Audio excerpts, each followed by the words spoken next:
J'avais énormément de respect pour tous les endroits du monde et pour toutes les cultures. Mais celui-ci, je ne savais pas à quoi m'attendre. Evan m'a regardé et la première chose qui a été déstabilisante, c'était de voir que le cadran de sa montre ne fonctionnait plus comme avant. L'aiguille des secondes tournait dans tous les sens, en avant, en arrière, un peu comme une boussole qui était en train de dégénérer. Les heures et les minutes, elles, allaient beaucoup plus lentement, comme si le temps s'était ralenti dès qu'on avait posé le pied ici. La seule chose que j'ai entendue quand on a posé le pied ici, avec ma combinaison, c'est le craquement du charbon. Ce n'était pas du sable, je me suis agenouillé. Je me suis agenouillé et non, ce n'était pas du sable, c'était du charbon. J'entendais la mer qui arrivait. Quand j'ai posé ma main, j'ai d'abord retiré mon gant et j'ai posé ma main dans l'eau. L'eau était chaude et à l'intérieur de l'eau, juste au bord, je ne sais pas si un peu plus loin c'était la même chose, mais juste au bord, là où l'eau était en train de caresser lentement le charbon et ensuite de repartir beaucoup plus lentement qu'une marée normale, j'ai enfoncé ma main dans l'eau et à l'intérieur de l'eau, je pouvais sentir des mini, des mini morceaux de charbon qui étaient en train de toucher mes ongles, de toucher la peau de ma main. J'ai retiré ma main et ma main était toute noire. Cette île était complètement inconnue. Un énorme, un énorme caillou, un énorme rocher s'élevait dans le ciel. Un énorme caillou sur le côté était posé contre dessus. J'ai regardé la structure, j'ai fait plusieurs dessins et je suis resté à côté de l'eau longtemps. J'ai fait plusieurs dessins de la structure de ce caillou énorme à côté et de ce deuxième rocher à côté et de cette énorme structure élevée dans le ciel qui s'élevait en pointe et qui montait encore. Et je regardais, et tout en haut de cette structure dans le ciel, il y avait une lumière vive et intense comme une sorte de deuxième planète, mais visible depuis l'intérieur de la tête, depuis l'intérieur de la Terre. Dans ma tête, je me suis dit ce n'est pas possible, cette planète visible depuis l'intérieur de la Terre, sans même qu'elle soit loin, sans même qu'elle soit loin à des années-lumière, elle est visible juste au-dessus, en levant la tête. Je l'ai regardée et j'ai vu cette énorme planète. Je me suis dit, qu'est-ce qu'elle fait là? Qu'est-ce qu'elle fait là, cette planète? Ou alors, est-ce que c'est une boule d'énergie? Une boule d'énergie comme le soleil? Ou alors est-ce que c'est un soleil? Une étoile? Je ne savais pas ce que c'était. Elle était là, entre les nuages, il y avait des nuages très faibles qui passaient devant, et j'ai continué à marcher. On a installé alors notre vaisseau. On a installé notre vaisseau dans la norme entre les rochers.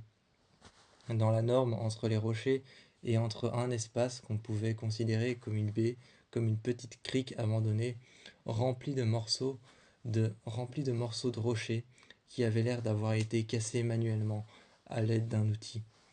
J'ai été voir la manière dont ils étaient cassés et fracturés. Ils avaient l'air d'avoir été cassés à l'aide d'un outil, ou alors peut-être un animal qui vivait ici, mais je me suis retourné.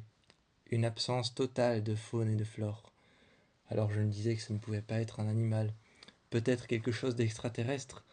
Et je me suis dit, si ça se trouve, on n'est pas sur une île, mais sur un organisme. Et peut-être que c'est cet organisme qui s'est blessé lui-même. J'ai commencé à réfléchir à plusieurs théories. Je t'ai appelé, tu m'as regardé et tu m'as dit quoi, qu'est-ce qu'il y a? Je t'ai montré les cailloux en disant, regarde, ils sont beaucoup trop nets pour avoir été cassés naturellement. Ils sont beaucoup trop nets pour avoir pris cette forme naturellement. Tu m'as regardé d'un silence, tu as regardé toute l'île, et je t'ai dit, il faut qu'on trouve pourquoi. Il faut qu'on trouve pourquoi ces cailloux sont cassés comme ça. Il faut qu'on trouve pourquoi il y a du charbon et pourquoi il n'y a aucune vie. On a installé le vaisseau, on a installé nos laboratoires le long de la rive. Le long de la rive, on a installé nos laboratoires. Ils passaient en brise-vague au milieu de l'eau. Au milieu de l'eau, ils passaient en brise-vague et les petits morceaux de charbon, on les entendait frapper dans la moitié du laboratoire qui était en brise-vague, enfoncé dans l'eau. On entendait les petits morceaux de charbon qui frappèrent contre les vitres. Ça m'empêchait de me concentrer. Alors finalement, j'ai enclenché l'anti-bruit. Et je me suis concentré, j'ai ouvert mon PC, mon deuxième PC et le PC principal qui était relié au tech. J'ai appelé la, j'ai appelé la chef du tech et j'ai parlé avec elle pendant un long instant. Alors que toi, tu étais sur l'île, tu étais en train de regarder l'absence de faune et de flore. Il n'y avait que des rochers brisés, des rochers cassés. On était en train de chercher comment et de comprendre comment est-ce que ça se faisait. Cette île était tellement bizarre. Et à un moment, j'ai entendu une sorte de grondement que j'ai enregistré. À l'extérieur, j'ai plongé. J'ai plongé à l'extérieur, je suis revenu à la surface. Je suis revenu à la surface, j'ai ouvert le toit. J'ai plongé et j'ai mis alors, juste contre la vitre, un micro. Et j'ai mis un micro contre la vitre.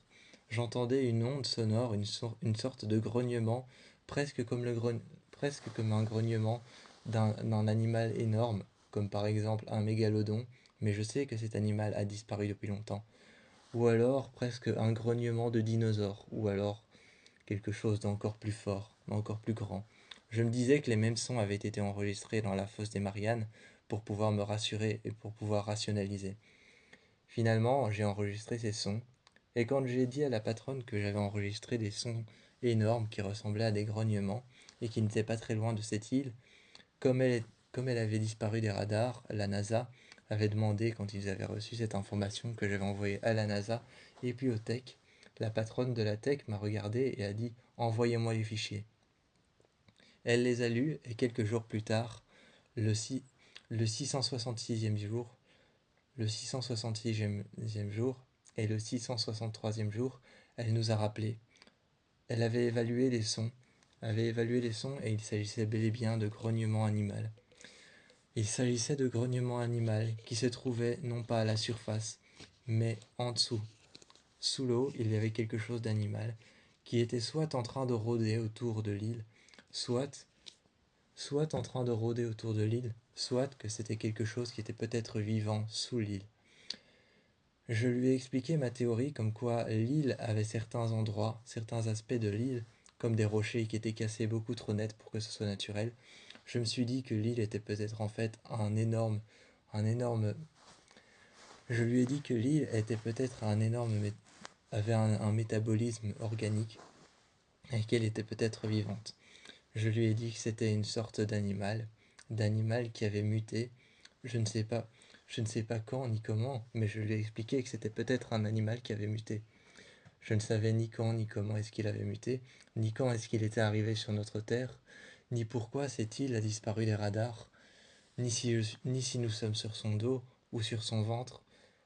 Je ne savais pas encore si elle avait des ventricules ou alors si elle avait en bas des tentacules, des yeux ou une bouche ou comment est-ce qu'elle fonctionnait. Mais si c'était peut-être elle qui avait grogné, il fallait qu'on fasse des recherches approfondies. Je lui ai dit que par approfondi, qu'il fallait qu'on plonge sous la surface et qu'on aille le plus profond possible pour voir si sous l'île, il s'agissait bien d'un organisme vivant. Elle nous a autorisé à procéder à cette intervention. Quand elle nous a autorisé à procéder à cette intervention, on a pris le vaisseau, on a longé l'eau et nous sommes allés au milieu de l'océan. On a posé le vaisseau et on a posé un laboratoire qui flottait sur l'eau. On a installé les PC. J'ai commencé à mettre ma tenue de plongée. J'ai commencé à mettre mes palmes. J'ai pris alors les bonbonnes que j'avais rationalisées en oxygène. Je les avais remplies d'oxygène. J'en ai posé 2 sur mon dos. Elles étaient lourdes et je t'en ai passé 2. Elles étaient aussi lourdes, tu les as pris, je te les ai accrochées. On a mis notre masque et ensuite on a plongé. De loin, on voyait quelque chose bouger, mais trop. De loin, on voyait quelque chose bouger, mais trop dans un nuage de charbon, un nuage énorme, grisâtre et un peu noir. Ce nuage, ça devait être sûrement des débris de charbon dans l'eau. Ce nuage grisâtre nous empêchait de voir cette chose, mais on voyait bel et bien des tentacules ou des bras se déployer. C'était bel et bien un organisme vivant. Cette île n'était pas une simple île, c'était un organisme vivant.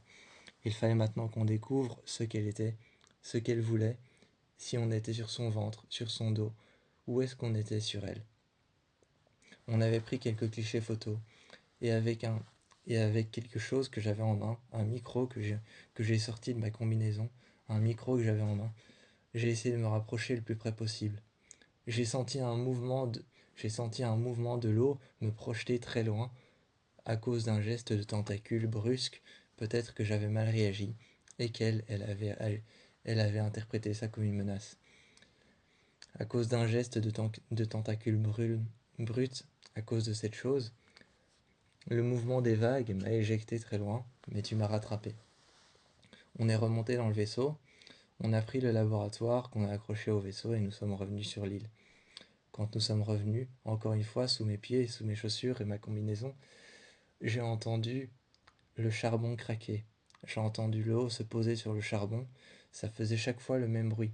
Pas l'eau qui se pose sur le sable, mais comme l'eau qui se mettait à se poser sur quelque chose de brûlant. À chaque fois, on entendait ce bruit, comme de l'eau qui se pose sur quelque chose de brûlant, et qui partait en vapeur d'eau. On était sur quelque chose de vivant, mais de relativement chaud. Peut-être que son métabolisme était plus rapide que le nôtre, ou plus rapide que tous les autres animaux qu'il y a dans les fonds marins. On a essayé de mettre en place des théories avec la patronne du tech. Le soir, on a attendu que le tech apparaisse dans le ciel, mais on ne l'a jamais vu. On a essayé de mettre en place des théories à deux. C'était incroyable de voir à quel point cette île était silencieuse. Aucun oiseau, aucun courant d'air, aucun, aucun bruit du vent, juste les fissures des rochers de temps en temps, et les mouvements et les hurlements de cette chose. Je pensais qu'on était sur son dos. A priori, pour moi, on était sur son dos et nulle part ailleurs. Mais nos recherches n'étaient pas terminées pour pouvoir savoir ce que voulait cette chose ou ce qu'elle cherchait. Nos recherches n'étaient pas terminées, mais on avait découvert qu'il s'agissait d'un organisme vivant, mais pas d'une île.